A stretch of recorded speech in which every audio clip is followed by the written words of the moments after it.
Bonjour tout le monde et bienvenue dans cette vidéo bilan de Payback 2020. Re-bienvenue chez toi, Roman Reigns. Alors, restez jusqu'à la fin parce qu'à la fin de la vidéo, je vais essayer de réaborder des éléments de stats. Comme j'ai dit dans les pronostics de SummerSlam ou dans le bilan de SummerSlam, je sais plus. Je vais essayer de réintroduire des éléments de stats. Vous allez voir. Alors, le show a commencé avec le kick-off, avec le match Riot Squad contre les Iconics. Elles ont changé de nom, le Riot Squad, je crois qu'elle s'appelle Living Riot. C'est pas terrible. Le Riot Squad a gagné comme je l'avais anticipé. Je comprends toujours pas l'histoire qu'ils essaient de nous raconter. Parce qu'au début du match, Liv Morgan et Ruby Riot avaient des soucis de communication. Qu'elles ont réglés il y a 4, 5, 6 semaines. Là, il y a une des membres des Iconics qui a tapé Liv Morgan dans son dos. Et l'autre a fait croire que c'était Ruby Riot qui l'avait tapé. Et Liv Morgan a eu l'air d'une grosse couillon à se demander... Ah mais est-ce que c'est vrai? Je ne sais pas. Est-ce que je peux te faire confiance? Liv Morgan, elle se fait manipuler comme une enfant de 5 ans. C'est un peu déprimant. Le match en lui-même était pas terrible parce que tout le match a été construit autour du hot tag pour Liv Morgan. Mais Liv Morgan n'a pas cette énergie-là, si vous voulez. Elle n'a pas l'énergie de... C'est désespérant. L'énergie nécessaire pour enfin, moi je le ressens pas. Quand elle fait un hot tag, je le ressens pas. Je me dis pas ah ça y est, ça va envoyer, ça va chier. Non, je me dis vas-y, fais ce que t'as à faire. Bon, et le Riot Squad, enfin le Living Riot a gagné. C'est moins. Voilà. Ensuite, le pay-per-view s'est ouvert sur... Enfin, le pay-per-view s'est vraiment ouvert, c'est proprement ouvert sur le match Bobby Lashley contre Apollo Crews pour le titre des États-Unis. Là encore, de façon assez prévisible, Bobby Lashley a gagné. Mais j'ai mis un B au match parce que Apollo Crews n'a pas eu l'air de perdre pied pendant le match. En fait, la construction du match, c'était que Bobby Lashley était physiquement plus puissant, mais Apollo Crews, du fait qu'il était plus agile que Lashley, arrivait à chaque fois à se sortir des prises du Bobby. Le match était beaucoup moins unilatéral que ce à quoi je m'attendais. Je m'attendais à ce que Bobby Lashley écrase Apollo Crews, mais ça n'a pas du tout été le cas. D'ailleurs, Bobby Lashley a fait un Dominator sur une de ses prises de finition sur Apollo Crews, et ça n'a pas suffi. Un truc que j'ai vraiment beaucoup aimé, c'est que Apollo Crews a fait le signe Wakanda Forever avant de faire son standing moonsault sur Bobby Lashley, en hommage évidemment à Chadwick Boseman, l'acteur qui interprète Black Panther au cinéma, qui est décédé d'un cancer la semaine dernière, il y a quelques jours. À la fin, Bobby Lashley a fini par réussir à placer son full Nelson, qu'il appelle un full Lashley. C'est un peu naze, sur Apollo Crews pour la victoire par soumission. Résultat prévisible, mais ils mettent vraiment Apollo Crews en avant, et là j'y crois, parce que c'est pas parce que t'es champion qu'on te met en avant, mais là je crois, voilà, j'y crois vraiment pas à un push, un véritable push d'Apollo Crews, mais j'ai l'impression qu'il fait partie du haut du panier du mid-card, ou en tout cas voilà, milieu haut. Mid-card ça veut déjà dire milieu, donc ouais, du haut du palier du mid-card. Et c'est chouette parce que c'est une place qu'il aurait dû occuper depuis longtemps, et enfin c'est le cas. Ensuite on a eu mon match préféré de la soirée, Big E contre Sheamus. Ça a commencé lentement, parce que Sheamus a travaillé méthodiquement sur le genou de Big E. Alors j'ai mis un B+ au match, je vais le dire maintenant. Sheamus a beaucoup travaillé sur le genou de Big E, et j'ai tendance à oublier que Sheamus est vraiment excellent. J'adore voir Sheamus catcher quand il prend son temps, quand il applique différentes prises de soumission. Mais là, en fait, ils ont le fait que Big E soit extrêmement flexible, soit très souple. Ça permet de vraiment mettre en valeur les prises de soumission de Sheamus. J'ai vraiment trouvé le match très bon. Lent à démarrer, mais c'est le genre de lenteur qui installe le match. On s'ennuie pas. Il y avait un autre match que j'ai trouvé plus lent pour d'autres raisons, on en parlera tout à l'heure. Mais celui-là... La lenteur a vraiment servi à établir le fait que Big E commençait à vraiment avoir mal au genou. Et Big E a vendu son genou. D'ailleurs, Big E a fini par placer son spear entre les cordes. Qu'est-ce qui me fait peur, ce spot, à chaque fois, malgré son genou, en se hypant le genou. Et le match est terminé quand Big E a contré un bro kick avec un powerbomb, parce que c'est facile, puis a fait un big ending sur Sheamus pour la victoire. J'aime bien ce qu'ils font du push de Big E en solo. J'espère qu'ils vont continuer et confirmer. Ensuite, on a eu le match de King Corbin contre Matt Riddle. J'ai pris vraiment très peu de notes, en commençant par Matt Riddle a des claquettes en 3D. Ils affichent des trucs en 3D à l'écran pour les catcheurs qui sont un peu en haut du panier, puisque apparemment c'est mon expression du jour. Et Matt Riddle a des claquettes en 3D qui tournent. C'est ridicule. J'ai mis un C au match parce qu'il était là, quoi. C'était un match qui a eu lieu. Corbin a dominé au début, c'était très lent et très pénible. Parce que Corbin, si vous voulez, il n'est pas dans le méthodisme, je sais pas si ça se dit, il n'est pas dans la domination franche, et il n'est pas dans l'exubérance, quoi, si vous voulez. Il est vraiment dans le... Et c'est chiant. Au bout d'un moment, c'est chiant de mettre des coups de coude, enfin des coups d'avant-bras comme ça sur les gens. À un moment, faut arrêter. Je veux dire, le match a littéralement commencé comme ça. Il a mis des petits... Non, il a mis des coups de pied. Il a commencé avec des coups de pied. Mais en fait, c'est pareil. C'est vraiment un truc répétitif. Corbin a tué le rythme du match dès le début. Riddle a fini par revenir. C'était vraiment le match type, quoi. Le match type, le méchant domine, mais le gentil revient. Ouais. La bonne surprise du match, ça a été que Matt Riddle a gagné avec un bro to sleep suivi d'un... Je sais pas si je déteste ou si j'adore le nom de ces prises signature parce que il met bro sur des prises qui existent déjà, genre le go to sleep, il appelle ça le bro to sleep. Et ensuite il a fait un floating bro et ça a suffi à gagner alors que c'est pas sa prise de finition, il a 2 prises de finition Matt Riddle, c'est le bro Derek là où il prend l'adversaire comme ça et puis boum, il le fait tomber, et la bro mission du coup, sa prise de soumission. Mais le floating bro c'est une prise signature mais c'est pas une prise de finition et du coup j'étais très surpris de l'avoir gagné avec ça. Maintenant le match était chiant. Voilà, j'ai mis un C, c'est vraiment le match type, quoi. Ça aurait été sur SmackDown, ça aurait été pareil. Ensuite, on a eu un match, qui a vraiment des... Alors, Bayley et Sasha Banks contre Nia Jax et Shayna Baszler. J'ai mis un B-. Et le moins, c'est... Je suis désolé, ça va paraître dur, mais c'est uniquement Nia Jax. Elle est pas au niveau des 3 autres. Et c'est frustrant parce que toutes les parties où c'était Baszler, Bayley et Banks, c'était génial. Elles sont toutes les 3 très bonnes. Je pense qu'elles font partie de... Enfin, surtout Banks et Baszler font partie des meilleurs catcheurs de la WWE aujourd'hui. Mais Nia Jax a considérablement baissé le niveau du match. Parce que elle est pas taude, quoi, si vous voulez. Elle est pas... Quand elle se prend des prises, c'est pas propre. Quand elle fait des prises, c'est pareil. Tu sens que c'est pas très safe, quoi. Tu sens que c'est pas maîtrisé. Alors que quand Baszler ou Sasha Banks font des prises... Tu sens que c'est au cordeau. Ça leur arrive de botcher, évidemment. Mais quand c'est fait, quand c'est bien porté, c'est bien porté. Alors, Nia Jax est arrivée avec un t-shirt de Tamina. Pour moi, ça veut dire Tamina est ma vraie partenaire d'équipe. Je ne sais pas qui est cette personne. Donc, Shayna Baszler. Mais c'était bizarre et assez mal introduit, assez mal expliqué. La séquence de fin était vraiment très bien, mais c'est parce qu'elle a impliqué Baszler, Banks et Bayley. Shayna Baszler a fait... Alors, elle faisait son Kirifuda Clutch, on va dire ça comme ça, sur Bayley. Sasha Banks est intervenue, elle a réussi à mettre Sasha Banks par terre et à lui faire une clé de jambe avec ses jambes. Et quand Bayley est revenue aider Sasha Banks, Baszler a reporté son Kirifuda Clutch sur Bayley, est tombé, et tout en maintenant la clé de jambe sur Banks, et a étranglé Bayley avec le bras de Sasha Banks. Et je trouve ça très très fort parce que ça joue complètement dans la rivalité qui commence à s'installer entre Banks et Bayley. Enfin, qui commence à s'installer depuis 3 ans entre Banks et Bayley. J'ai vraiment bien aimé toutes les parties du match qui impliquaient pas Nia Jax. Mais Nia Jax, d'une part, elle n'est pas au niveau des 3 autres en termes techniques. Et puis ensuite, après le match, Baszler et Jax se sont fait interviewer. Et j'ai pas compris l'intérêt parce que Baszler a pas eu l'occasion de dire grand chose. Et Nia Jax, elle criait autour du ring et elle faisait « Ah, j'ai gagné! Oh, j'ai gagné! T'as vu ça, j'ai gagné! Merci maman! » Et c'était hyper embarrassant parce que je ne sais pas qu'est-ce que j'étais censé ressentir. Genre, est-ce que je suis censé la trouver pénible? Est-ce que je suis censé la trouver envahissante? Est-ce que je suis censé être content pour elle? Ou est-ce que... Quoi? Et je suis perdu. Je suis perdu parce que Nia Jax est un foutu de jouer un rôle...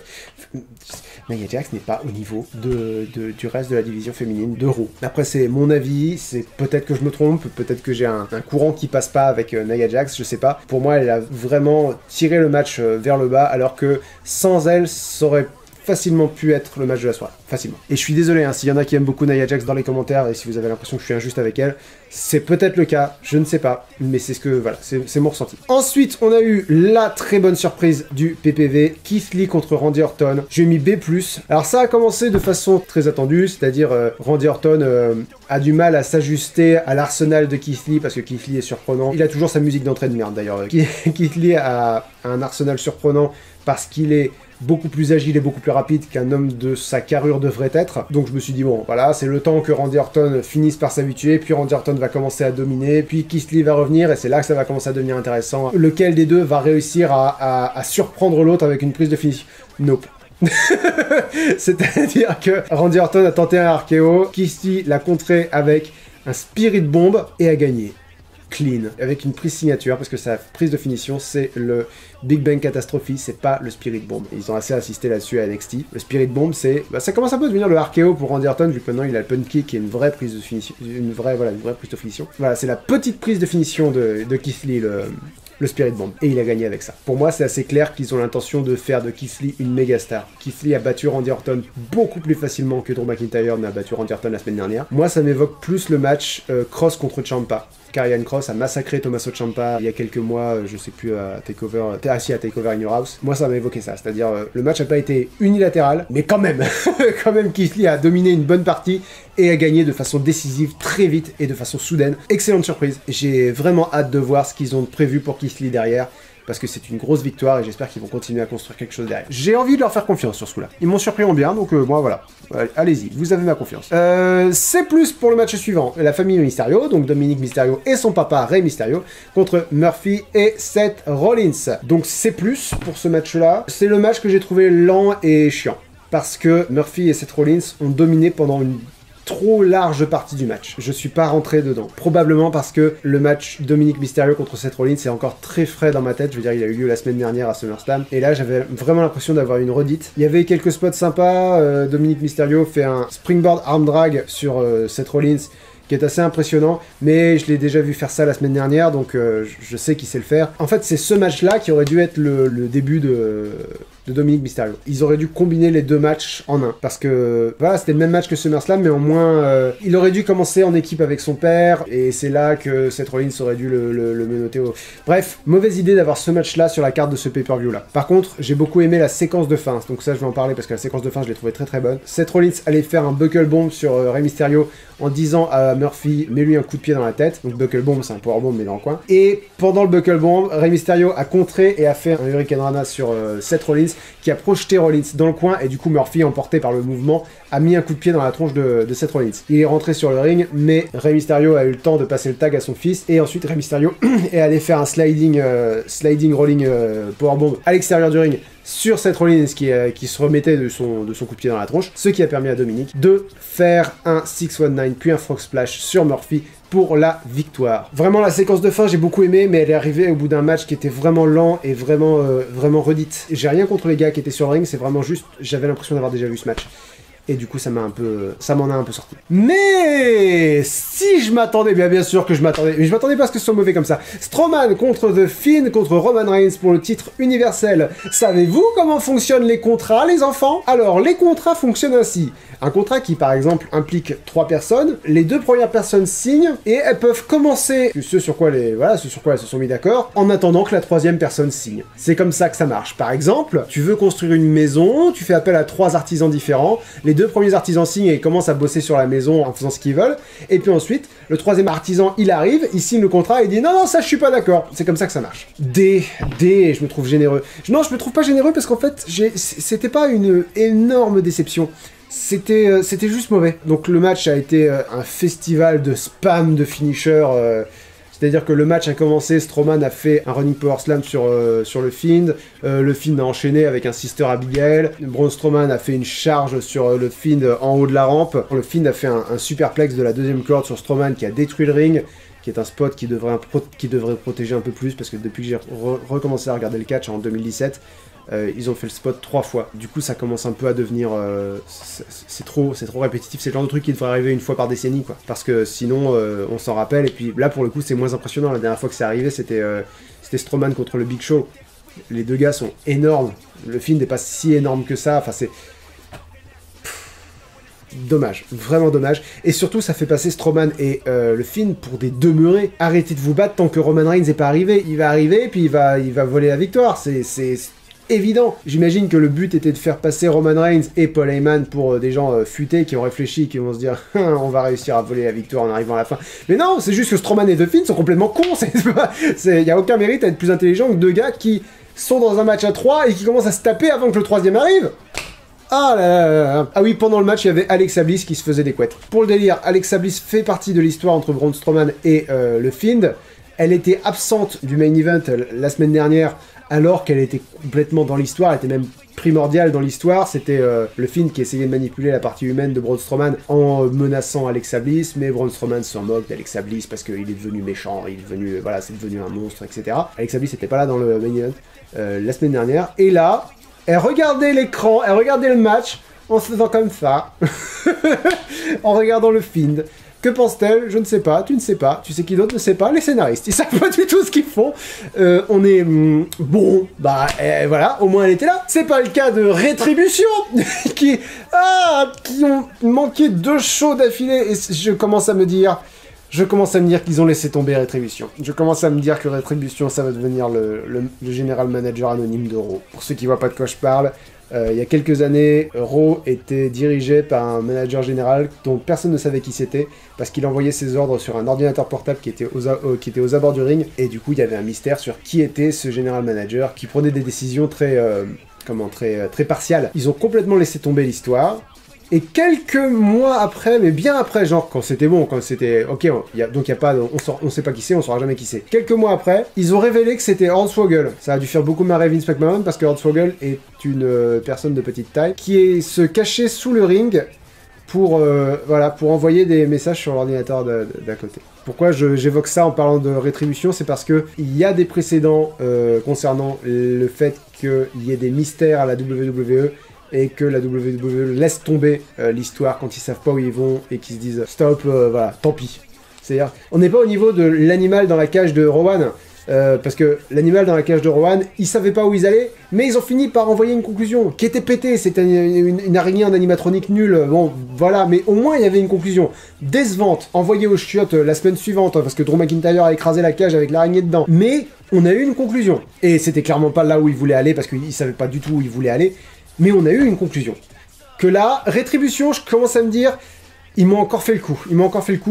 Beaucoup de gens ont laissé tomber le train Rétribution. Moi, j'étais toujours dedans. J'étais toujours en train de me dire, attendez, je vais essayer de deviner qui sont sous les masques, parce que c'est c'est le futur. Ils vont tout détruire. Ils ont pas bien commencé. C'est pas terrible, mais ça va aller en s'arrangeant.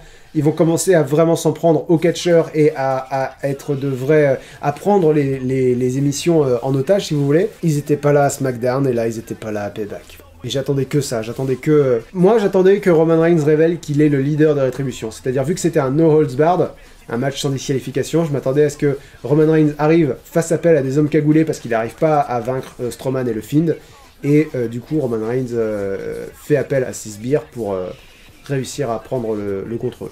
Et pourquoi pas, on peut imaginer que Paul Heyman était derrière Rétribution depuis le début parce qu'il a été viré de Raw et que du coup il veut prendre sa revanche sur la WWE. On n'est pas dans un cas où j'en veux à la WWE parce que leur scénario est moins bon que celui que j'avais dans ma tête. Parce que ça arrive, et c'est pas bien. C'est-à-dire que si c'est souvent les fans de films, les fans de saga qui en veulent au film de pas concocter un scénario qu'ils trouvent aussi bon que ceux qu'ils avaient anticipés. Je pense notamment à Star Wars, évidemment. Là, il n'y a pas de scénario. C'est-à-dire, je leur en voudrais pas s'ils avaient un scénario qui était pas aussi qui était moins bon que ce que je m'imagine. Là, il n'y a pas de scénario, il y a plus de rétribution, il n'y a pas eu rétribution à SmackDown, il n'y a pas eu rétribution à Payback. J'espère qu'ils seront là à Raw ce soir, parce que je suis débile, je continue à espérer, moi, vous voyez, je suis... Bref, oui, le match est terminé quand Roman Reigns a fait un spear sur Braun Strowman et... Après avoir laté les couilles du Fiend, parce que c'est comme ça qu'on exorcise les présences démoniaques, c'est pied dans les couilles. Et voilà, Roman Reigns est champion universel. Et je sais pas si je l'ai dit, j'ai mis un D à ce match. J'aurais pu descendre plus bas, mais la vérité c'est que j'aime beaucoup la présence de Roman Reigns en tant que heel.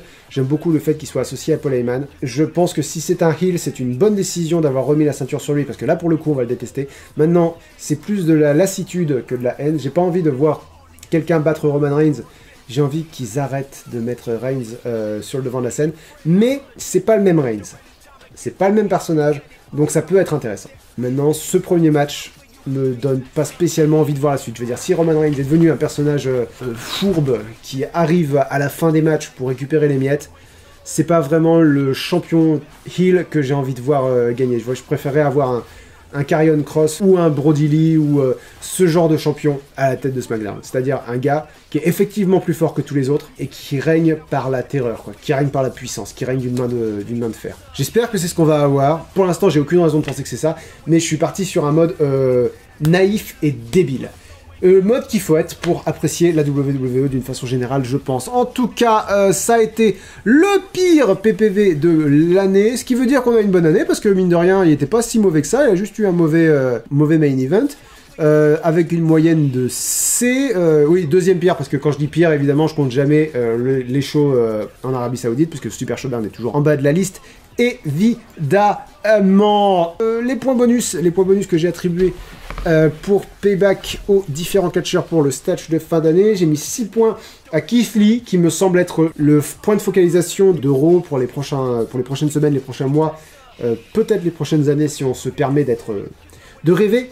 J'ai mis 5 points à Roman Reigns parce que, je vous dis, je suis intrigué par Roman Reigns Hill, j'ai hâte de voir où est-ce que ça va. 4 points pour Big E, 3 points pour Apollo Crews qui a brillé dans sa défaite, j'ai trouvé. 2 points pour Sheamus, pareil, qui a brillé dans sa défaite, et 1 point pour les Mysterio. Je suis surpris de ne pas avoir mis de points à Banks, Bayley ou Baszler dans le match féminin. Mais bon, je vais m'en tenir à ça, Voilà, donc ça c'était le bilan de Payback. Et maintenant, je vais vous demander un petit peu de patience, un petit peu de compréhension, parce que je vais essayer de vous parler du stats de l'année.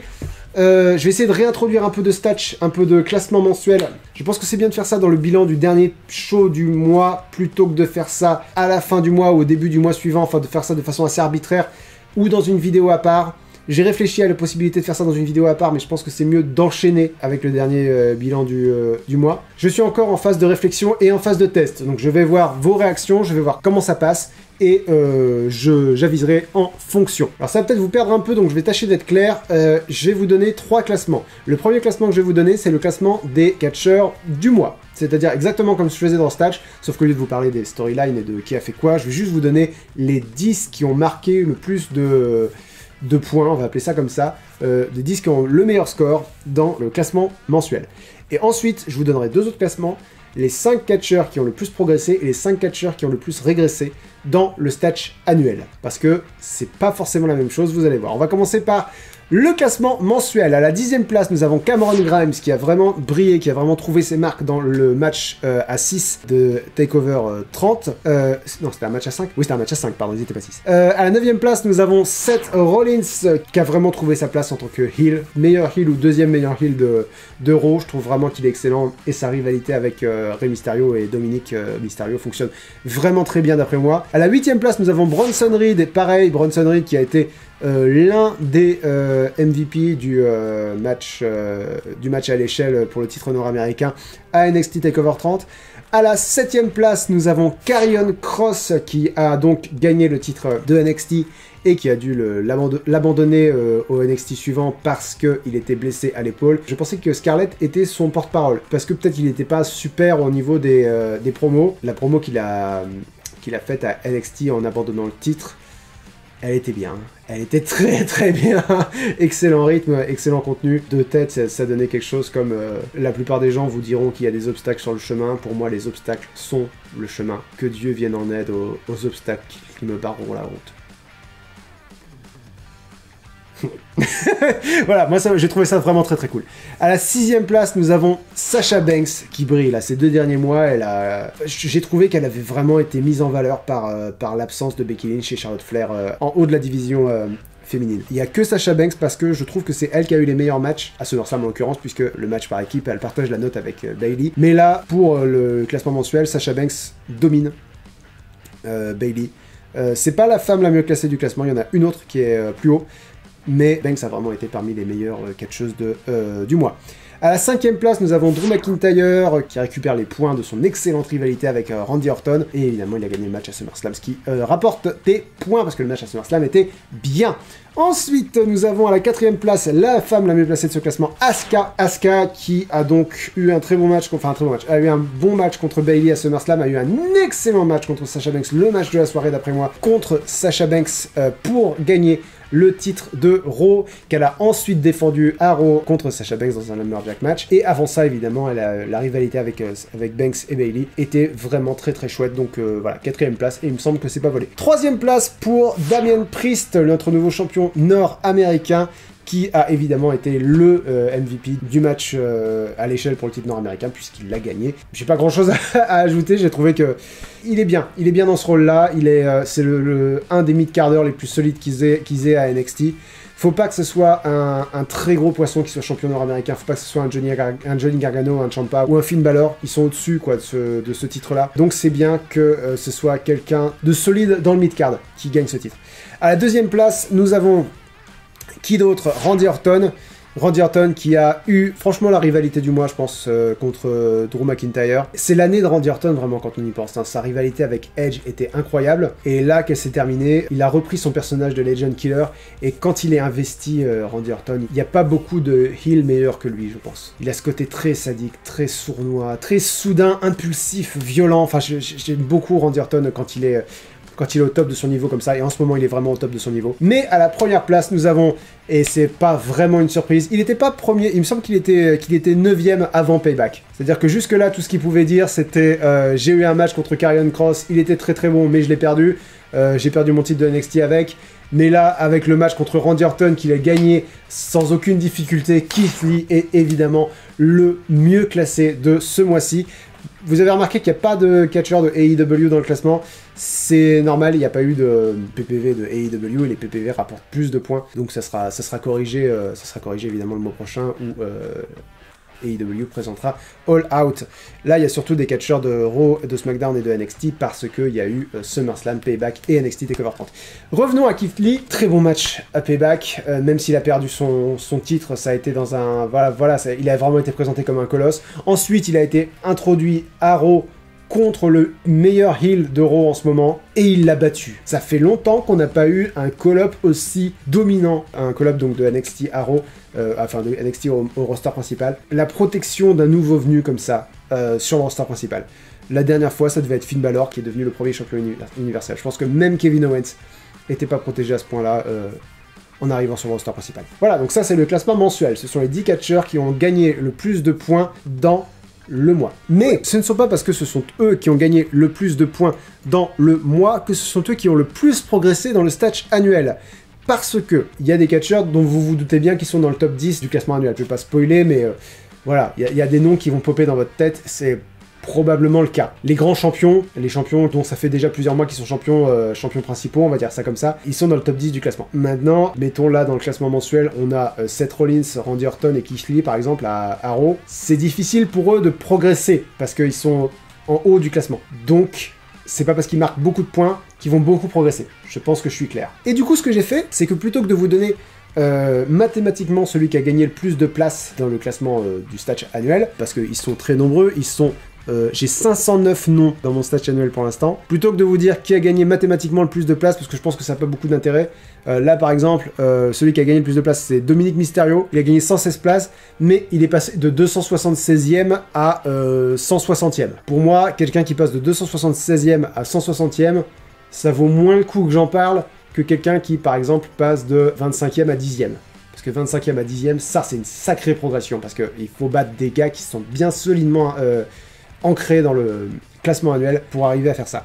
Donc j'ai trouvé un équilibre dans la façon dont je vais vous présenter le truc. Les gens dont je vais vous parler ont pris des places, et globalement, plus les places sont hautes dans le classement, plus elles rapportent de points. Alors on va commencer par ceux qui ont perdu le plus de places dans le classement du stats annuel. On va faire les 5 derniers.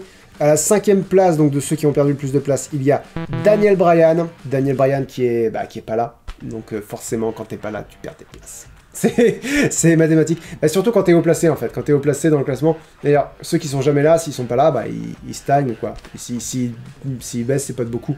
Tandis que Daniel Bryan, il a plutôt été bien là dans l'année jusque-là. Et là, voilà, ce mois-ci, il a été présent que en visioconférence. Et du coup, ça coûte des places. À la 4e place, nous avons Hikaru Shida, la championne de AEW. Toute la division féminine de AEW est nulle. Des 6 shows que je regarde cette année, AEW est de loin celui qui a le pire roster féminin. De loin. Les catcheuses sont jamais mises en avant. Et le plus frustrant, c'est que quand elles ont des matchs où on les laisse faire, elles sont bonnes, quoi. Elles arrivent à raconter une histoire dans le ring, elles ont des arsenals intéressants, elles ont des personnages intéressants. J'aime beaucoup Big Swole, j'aime beaucoup Britt Baker, j'aime beaucoup Hikaru Shida, j'aime bien Penelope Ford aussi, j'aime bien Kris Statlander. Bon, Kris Statlander, elle est blessée, ça c'est pas... Voilà, c'est indépendant de leur volonté. Enfin voilà, j'aime beaucoup leur division féminine. En plus, ils ont rajouté Tainara Conti, qui est une ancienne catcheur de NXT que j'aimais beaucoup. Il y a Anna Jay dans le Dark Order. Il y a énormément de catcheuses à AEW que j'ai envie de voir progresser. Ils ont fait un tournoi par équipe féminin pour couronner une équipe féminine qui a été remportée par Ivelis et Diamante, que j'aime bien. Maintenant, Brandy Rhodes est arrivée en finale alors qu'elle est vraiment mauvaise, quoi. Elle est vraiment mauvaise et elle faisait équipe avec Ali qui est pas très bonne non plus. Le truc c'est que Brandy Rhodes c'est la femme du patron et ça c'est un truc que je peux pas dépasser, quoi, si vous voulez. Je peux pas sous-entendre ou dire qu'elle est dans cette position parce que c'est la femme du patron, parce que c'est pas, je suppose que c'est pas vrai, mais j'estime que c'est pas vrai, mais elle est pas bonne, quoi. Parce que du coup ils ont diffusé tout le tournoi sur YouTube alors qu'ils ont une émission, quoi, dont ils pourraient se servir pour mettre en avant leur catcheuse, mais non, ils ont diffusé ça sur YouTube. Mais la finale a eu lieu à Dynamite, et la finale était catastrophique, quoi. Surtout quand on compare ça au niveau incroyable des catcheurs de AEW, des catcheurs masculins de AEW, c'est le jour et la nuit, quoi. Et c'est frustrant parce que Hikaru Shida est une très bonne championne. J'ai adoré son match contre Nyla Rose au dernier show de AEW, mais bon, bah voilà, on a une division qui n'existe pas. Hikaru Shida, je crois qu'elle a eu un match ce mois-ci contre même pas quelqu'un du roster. Et là, pareil, à All Out, elle va avoir un match contre la championne de NWA, qui est une autre fédération de catch, qui fait pas partie du roster de AEW. Pourquoi ils construisent pas cette division-là, quoi? Donc voilà, extrêmement frustrant. 4ème place de celles qui ont le plus régressé, des catcheurs qui ont le plus régressé pour Hikaru Shida. 3ème place, Austin Theory, qui est retourné à NXT, sans explication. Alors, beaucoup de gens me disent que c'est parce qu'il a eu des allégations contre lui dans le Speaking Out, dans le mouvement Speaking Out, hashtag Speaking Out. Peut-être. On n'a pas eu d'explication, donc Austin Theory était à Raw avant, il est arrivé à NXT, il a provoqué Bronson Reed et il s'est pris une claque. Voilà, on a résumé le mois de Austin Theory. Donc forcément, il a régressé, d'autant qu'il était relativement haut dans le classement. Il y a 501 personnes, à partir du moment où tu es dans les 200 premiers, tu es relativement haut. Mais bon, bah voilà, si tu fais rien, tu descends. À la 2ème place, en fait, je vais vous parler de la deuxième et du premier en même temps, dans ceux qui ont le plus régressé, donc de l'avant-dernière et du dernier. Penelope Ford est avant-dernière et Kip Sabian, son petit ami, est dernier, puisque Kip Sabian accompagne Penelope Ford sur le ring, et Penelope Ford, elle est dans cette espèce de non-division féminine de AEW, où il se passe rien, où elle a juste eu un match ce mois-ci, je crois. S'il y en a eu plus, ça m'a pas marqué. Avec Reba, qui est une catcheuse dont dans l'histoire elle est pas catcheuse, du coup elle devrait pas pouvoir faire ce qu'elle fait. Et en même temps, vu que c'est pas une très bonne catcheuse, elle a du mal à interpréter celle qui ne sait pas catcher. C'est pas bon, c'est pas bon, la division féminine de AEW est pas bonne, et elles vont continuer de perdre des places dans le classement parce qu'elles continuent d'en gagner quand il y a que des matchs. C'est-à-dire que je suis sûr que le match à All Out entre Thunder Rosa, donc la championne de NWA, et Hikaru Shida sera bon, je suis sûr qu'il sera bon parce qu'elles ont toutes les deux l'air d'être très compétentes, mais Hikaru Shida a pas d'histoire, il n'y a pas de substance à cette division féminine, donc ça va continuer à grimper, puis descendre, puis grimper, puis descendre, puis grimper, puis descendre. Voilà, ça c'est celles et ceux qui ont le plus perdu de place dans le stage annuel, mais ceux qui ont le plus gagné de place. En 5ème position, nous trouvons Brody Lee, le nouveau champion de la TNT. Ça sert d'établir un champion fort en haut d'une division, parce que quand ce champion est massacré par un challenger, ça établit le challenger. Cody régnait avait son règne de champion TNT très solidement ancré. Il avait un match pratiquement toutes les semaines qui gagnait de façon décisive. C'était pas toujours facile, mais il gagnait à chaque fois.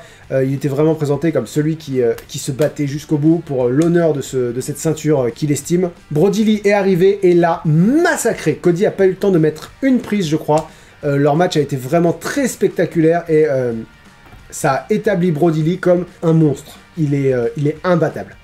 Là, tel quel, il est imbattable. Et évidemment, c'est le leader du Dark Order. Le Dark Order est en feu en ce moment. J'adore. J'adore tout ce qu'ils font avec Brody Lee. 5ème position dans ceux qui ont pris le plus de place dans le stage annuel. À la 4ème place, nous avons Asuka. Asuka qui continue de grimper, puisque évidemment, elle est redevenue championne de Raw. Et je vous ai dit, j'ai adoré sa rivalité avec Banks et Bayley. À la 3ème place, nous avons Karrion Kross. Évidemment, Karrion Kross qui est aussi celui qui, mathématiquement, est le deuxième à avoir gagné le plus de places dans le classement du stage annuel. Donc voilà, Karrion Kross commence à se rapprocher très rapidement du top 50 de l'année. Ce qui n'est pas évident, puisqu'il est arrivé en avril. Il va falloir qu'il se batte un peu plus que les autres. Et en plus, vu qu'il est parti pour plusieurs mois, ça m'étonnerait qu'il soit dans le stage annuel, mais c'est pas impossible, parce que là, il a vraiment brillé ce mois-ci, et donc il a gagné un certain nombre de places. Je pense que là, il va commencer à redescendre, à moins qu'il ne revienne en novembre ou en décembre pour regagner quelques places. Ça m'étonnerait qu'il soit dans le top 50, mais enfin, là, ce mois-ci, ça a vraiment été un très bon mois pour Karrion Kross. À la 2ème place de ceux qui ont le plus progressé dans le stage annuel, c'est Randy Orton. Randy Orton qui a donc eu une rivalité incroyable avec Drew McIntyre et qui a donné à Drew McIntyre sa victoire la plus décisive, je crois, depuis qu'il est devenu champion à Raw.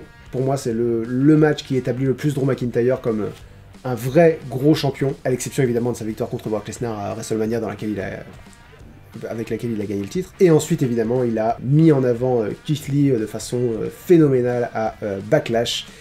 Et à la première place de ceux qui ont pris le plus de place dans le classement du stage annuel, nous avons Keith Lee. Je vous laisse imaginer à quelle place était Keith Lee déjà avant ce mois-ci, c'est-à-dire qu'avant ce mois-ci, il était champion nord-américain, puis champion de NXT, il était déjà relativement haut dans le classement, il a très peu de marge de progression, Keith Lee, il a quand même trouvé le moyen de progresser, il s'est encore hissé ce mois-ci dans son classement. bah ça c'est pas compliqué, c'est son meilleur mois là. Août a été son meilleur mois de cette année, alors que je pensais vraiment qu'il pourrait pas faire mieux avec le mois de juillet fou qu'il a eu, puisque en juillet il est devenu le premier double champion de l'histoire de... Ah non, techniquement le premier double champion c'est Adam Cole, le deuxième double champion de l'histoire de NXT, le premier double champion avec des titres individuels, voilà, on va dire ça comme ça. Mais sa rivalité avec Karrion Kross a été incroyable, et puis arriver sur le roster principal et être directement confronté à Randy Orton et le battre, Keith Lee a non seulement vécu son meilleur mois dans l'année, il a été le meilleur du mois en question, et en plus, ça lui a permis de grappiller quelques places très précieuses dans le Statch annuel. Voilà, la vidéo va sûrement être un peu plus longue que d'habitude. N'hésitez pas à me donner des conseils pour la présentation globale de ce genre de bilan. Donc je vous rappelle, ça sera le bilan du dernier show de l'année. Donc du coup, pour le mois prochain, on reproduira cette expérience dans le bilan de Clash of Champions, donc dans 4 semaines. Mais la semaine prochaine, on se donne rendez-vous pour... Non, pas la semaine prochaine, cette semaine, parce qu'on n'arrête jamais. Cette semaine, on se donne rendez-vous pour le pronostic de All Out à AEW. On se donne aussi rendez-vous pour le coin lecture qu'il faut pas que j'oublie de faire cette semaine. Et on se donne rendez-vous dimanche pour le 50-50 qui doit sortir sur Link the Sun dimanche qui vient. Ça va être une grosse semaine. N'hésitez pas à me dire ce que vous avez pensé de Payback dans les commentaires et à me donner vos retours sur cette présentation de mi-bilan, mi-statch. On va voir comment ça va évoluer. Mettez un pouce bleu si vous avez aimé le retour du statch, mettez un pouce bleu si vous aimez la vidéo d'une façon générale, mettez un pouce bleu si vous m'aimez, mettez un pouce bleu si vous aimez la vie, mettez-le ce pouce bleu, et enfin abonnez-vous, et si vous êtes abonné, n'oubliez pas d'activer la cloche pour recevoir les notifications. Je vous souhaite une très bonne fin de journée, et je vous dis à très bientôt pour plein de choses. Ciao.